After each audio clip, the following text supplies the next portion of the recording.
مولانا خادم حسین رضوی رحمۃ اللہ علیہ کو لوگ صرف تحریک لبیک کے حوالے سے جانتے ہیں، حالانکہ ان کا جو کیریئر ہے وہ بہت پرانا ہے۔ مولانا بنیادی طور پر ایک استاد تھے، ایک شیخ الحدیث تھے۔ ان کا جو بیسک کارنامہ ہے وہ یہ ہے کہ وہ درجنوں نہیں سینکڑوں علماء کے استاد ہیں۔ سینکڑوں علماء، یعنی میں نے سوچ سمجھ کے لفظ کہا، انہوں نے سینکڑوں لوگوں کو رسول اللہ کا دین پڑھایا ہے، اور ان کے اب شاگردوں کے شاگرد بھی مدرسوں میں پڑھاتے۔ مولانا ایک بڑے غریب سے سادے سے گھرانے میں وہ پیدا ہوئے تھے۔ انہوں نے بڑی سادہ اور آخر تک زندگی انہوں نے وفاداری والی گزاری، سادگی والی گزاری، حسین گزاری۔ کسی شخص کے ایک ہوتا ہے کسی کے نظریے سے اختلاف کرنا، ایک ہوتا ہے کسی کے طریقہ کار سے اختلاف کرنا۔ کچھ لوگوں نے ان کے طریقہ کار سے اختلاف کیا ہے، لیکن ان بندے کا نظریہ اتنا شاندار تھا کہ نظریے سے کسی نے اختلاف نہیں کی۔ لوگوں نے یہ ضرور کہا کہ یہ فلانی بات اس طرح ہو جاتی تو ٹھیک تھا، لیکن یہ سب نے کہا کہ بندہ بات ٹھیک کرتا ہے۔ نظریے سے، فکر سے لوگ مطمئن ہو جائیں۔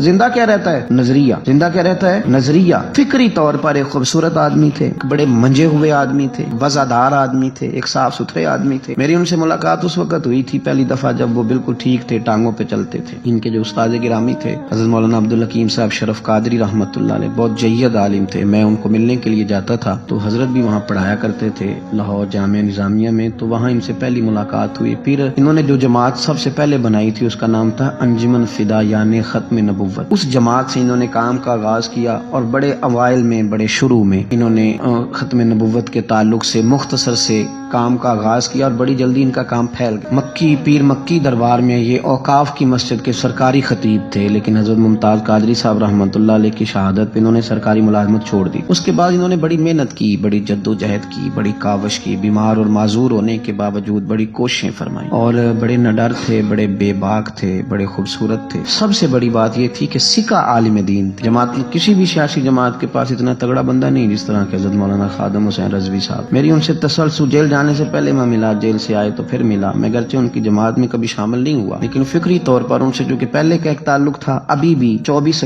اکتوبر کو پچھلے مہینے کی وہ گجرات جا رہے تھے تو کچھ دیر ہمارے پاس رکے، اور دیر تک وہ باتیں کرتے رہے، اور دیر تک ان کی میں باتیں سنتا رہا۔ پھر وہ مجھ سے کچھ سوالات پوچھتے رہے، میں ان کے جواب دیتا رہا۔ پھر اچانک جو ہے وہ کچھ دن پہلے خبر ملی کہ ان کا طبیعت ان کی بڑی علیل ہے۔ میں نے تیمارداری کے لیے کچھ ان کے جو قریبی لوگ تھے ان سے رابطہ کیا، بتایا کہ آپ ٹھیک ہیں، آپ تھوڑے بیمار ہیں۔ پھر کل اللہ تبارک و تعالیٰ کا فیصلہ قدرت آئے، اور تیزی کے ساتھ لوگ اٹھ گئے۔ اس 2020 نے بہت سارے لوگ اہل سنت کے لیے، لیکن اس شخص کا جانا وہ زیادہ ہی تکلیف دے گیا۔ دل مائل نہیں ہوا، میں تو ناشتہ نہیں کر پایا۔ اس طرح کے لوگ کم آتے ہیں دنیا میں، اور شاید ان لوگوں کا وقت بھی تھوڑا ہوتا ہے، اور اللہ پاک شاید ایسے لوگوں کو جلدی ہی اپنی بارگاہ ناز کی طرف لے جاتا ہے۔ ایک شعر جگر مراد آبادی نے کہا تھا کہ جگر راہ وفا میں نقش ایسے چھوڑ آیا، میں جس منزل سے گزرا ہوں وہ اب تک یاد کرتی ہے۔ اور مجھے ایک دفعہ کسی شخص نے کہا کہ آپ کے خاندان کا قبرستان کہاں کر کے ہے؟